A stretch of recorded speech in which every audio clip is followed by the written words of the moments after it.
नमस्कार भाइयों आपने बहुत ट्राई कर लिया है। आपका वाइस कैप्टन और कैप्टन क्यों फ्लॉप हो जाता है वो आपको हम इस वीडियो में बताएंगे। आपने बहुत ट्राई कर लिया है, कहीं हर जगह से आपने प्रेडिक्शन ले लिया है, बहुत सारी वीडियोस देख डाली यूट्यूब पर, बहुत सारी देख रहे हैं, लेकिन फिर भी कोई सफलता आपको प्राप्त नहीं हो रही है।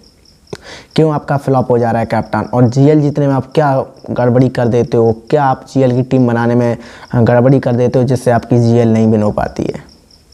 क्या करते हो भाइयों वो हम आपको इस वीडियो में बताएंगे। क्या गलतियां कर देते हो और क्या गलतियां नहीं करनी चाहिए आपको जीएल की जब टीम बनाते हो, वो हम आपको इस वीडियो में बताने वाले हैं।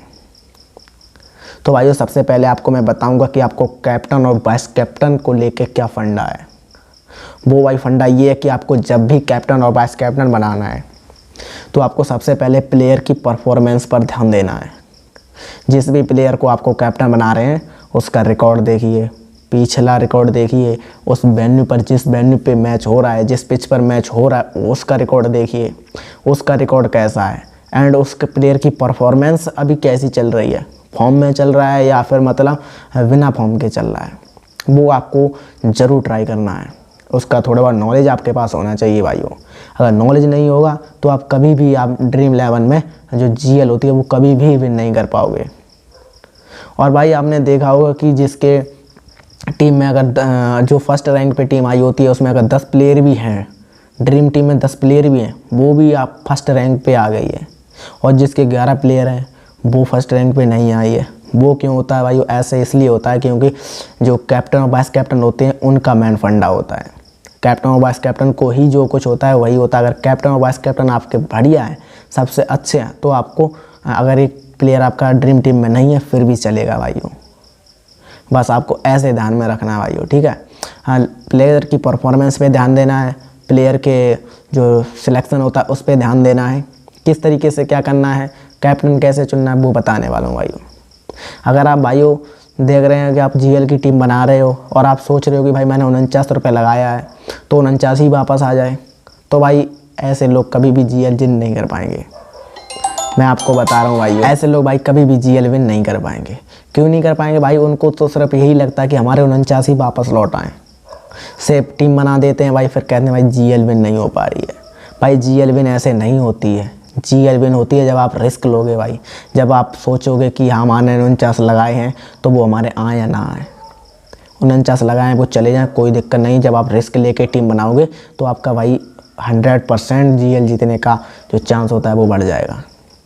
अब प्लेयर की रिसेंट परफॉर्मेंस और प्लेयर के सिलेक्शन पर भी आपको काफ़ी ज़्यादा ध्यान देना है। पिच रिपोर्ट्स देखनी है भाई, पिच रिपोर्ट्स कैसी है। अब भाई समझ लो आपको सिलेक्शन परसेंट पे कैसे ध्यान देना है वो आप सबसे पहले समझिए। भाई सबसे पहले तो आपको मैं बता दूं कि जो 90% से ऊपर सिलेक्शन होता है जिन जिन प्लेयरों का, उनमें से आपको सिर्फ 2 प्लेयर ही अपनी टीम में रखना है भाइयों। 90% से सिलेक्शन, जैसे मान लो किसी का 94% सिलेक्शन है, किसी का 95% सिलेक्शन है, किसी का 97% सिलेक्शन है, तो ऐसे प्लेयर को आपको सिर्फ और सिर्फ 2 ही प्लेयर आपको अपनी टीम में रखने हैं, 2 या 3, इससे ज़्यादा बिल्कुल भी नहीं। आप समझिए भाई कि अब जब आप जो हाई सिलेक्शन परसेंटेज के जो प्लेयर होंगे अब आपको उनको कम रखना है और वो ना चलें तो समझ लो आपने उनको लिया ही नहीं और आपने कम सिलेक्शन वाले को लिया है, तो आपकी टीम सबसे ऊपर रैंक करेगी या नहीं करेगी, ये बताओ भाई। तो भाई ऐसे प्लेयर को आपको अपनी टीम में ज़रूर मौका देना है। आप समझिए भाई 90% से जो सिलेक्शन जिनका कम होता है, आप समझिए 60% से जो 90% तक जिनका सिलेक्शन होता है वो समझिए, तो वो आपको कम से कम 2 या 3 प्लेयर ही उन पर आपको लेना है। 3 प्लेयर मान लीजिए आप 60 से 90% के सिलेक्शन के बीच में, तो 3 और 2 5 हो गए 60% से ऊपर सिलेक्शन 100% तक के 5 प्लेयर आपके पास। इसके बाद आपको 20% से आपको 60% तक ये आपको प्लेयर रखने हैं 3 या 4, इससे ज़्यादा बिल्कुल भी नहीं भाई। हमने मान लो आपने 3 प्लेयर रख लिए हैं 20% से जिनका सिलेक्शन परसेंट 60% तक है, 30% है, 40% है, 55% है, ऐसे प्लेयर को आपने 3 रख लिया भाई, ठीक है। तो 5 3 8 प्लेयर हो गए आपके पास 20% से ऊपर सिलेक्शन वाले। अब 20% से नीचे सिलेक्शन वाले, लो सिलेक्शन वाले परसेंटेज हो गए भाई, यही जीएल विन कराते हैं। जिसका लो परसेंट होता है यही भाई ये जीएल विन कराते हैं। ऐसी बात समझिए। तो आप ऐसे ही समझ सकते हैं कि जब आपका 5% किसी का सिलेक्शन है, किसी का 2% है, किसी का 10% है, तो ऐसे प्लेयर्स को आप जब अपनी टीम में मौका देंगे तो वो आपकी टीम को सबसे ऊपर रैंक कराएंगे। अब जब 8 प्लेयर आपने हाई परसेंट सिलेक्शन के ले लिए हैं, मतलब मिडिल के भी ले लिए हैं, और जब लो परसेंट के 3 प्लेयर लोगे वही आपकी टीम को सबसे ऊपर पहुँचाएंगे भाइयों। अब इसके बाद जब हमने आपको टीम बता दिया, भाई कैप्टन और वाइस कैप्टन का क्या फंडा है वो आपको मैं बता दे रहा हूँ। अब कैप्टन और वाइस कैप्टन चुनने के लिए सबसे पहले आपको भाई एक बात का जो बहुत ही इम्पोर्टेंट है वो आपको ध्यान में रखना है। सबसे पहले आपको पिच रिपोर्ट देखनी है भाइयों। पिच रिपोर्ट्स क्या कहती है, पिछले आंकड़े देखने हैं, और जो पिच उस मैच पे उस मैच पिच पे मैच हो रहे हैं वो देखने हैं आपको, कि क्या रिकॉर्ड्स रहे हैं अभी तक और क्या हो रहा है वो देखना है आपको। बैटिंग पिच है या फिर बॉलिंग पिच है या फिर बैलेंस पिच है, टीम कैसी है, स्ट्रॉन्ग टीम है कि वीक टीम है, वो ये सब कुछ आपको ध्यान में रखना है भाइयों। आप समझ लो अपने पिच वो है वो बैटिंग पिच है, ठीक है, तो उसमें आपको बैटर को ही कैप्टन बनाना है। आप बैटर को कैप्टन बनाना है, अभी ये तो नहीं भाई कि अगर वीक टीम है तो आप बैटर को कैप्टन बना दो, तो भाई नहीं चलेगा बिल्कुल भी। अगर स्ट्रॉन्ग टीम है तो आप बैटर को ही कैप्टन बना सकते हैं, अगर वीक टीम है तो आपको नहीं बनाना है। अगर यही समझिए एक टीम है वीक और एक टीम है स्ट्रॉन्ग, तो आपको स्ट्रॉन्ग टीम के बैटर को ही कैप्टन बनाना है और एज कैप्टन बनाना है बॉलर को ही स्ट्रॉन्ग टीम का, और जो वीक टीम होती है उसके ऑलराउंडर को ले लेना है 2-3 बस। ये होता है फर्स्ट। और सेकंड होता है जब आपकी टीम वीक दोनों हो तो आपको क्या करना है, मान लिया आपका पिच वो है वो बैलेंस पिच है और दोनों टीमें वीक हैं, ठीक है, तो आपको क्या करना है, ऑलराउंडर में से आपको कैप्टन और वाइस कैप्टन करना है। समझिए जब पिच बैलेंस है तो ऑलराउंडर को खेलने में भी मदद मिलेगी और बॉलिंग में भी मदद मिलेगी, तो दोनों तरफ से पॉइंट मिलेंगे ऑलराउंडर को, तो वो आपको सबसे अच्छा पॉइंट्स देगा, तो आपका कैप्टन और अच्छा चलेगा। ये बात आपको ध्यान में रखना है भाइयों। आप दोनों ही स्ट्रॉन्ग टीमें हैं और पिच वो है वो बैटिंग पिच है, तब क्या करोगे भाई, तो अब आपको दोनों टीमों के बैट्समैन ही कैप्टन बनाने हैं, क्योंकि विकेट्स ज़्यादा गिरेंगे नहीं। समझ रहे हो भाई।